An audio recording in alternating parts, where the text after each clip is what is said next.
নদী আর প্রকৃতির কোলেই তাদের সংসার, আর এই নৌকাটাই যেন তাদের এক টুকরো স্বর্গ। দিন শেষে পেট ভরে খেয়ে আবার নতুন উদ্যমে জাল ফেলার প্রস্তুতি তাদের। এখন চলছে রান্নার প্রস্তুতি।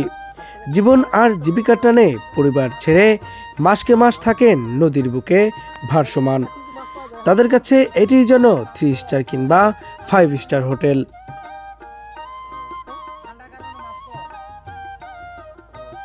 এই আপনার দিনে কয়বার রান্না করেন এইভাবে নৌকায়? দুই বেলা সকালে আর দুপুরে রান্না করে।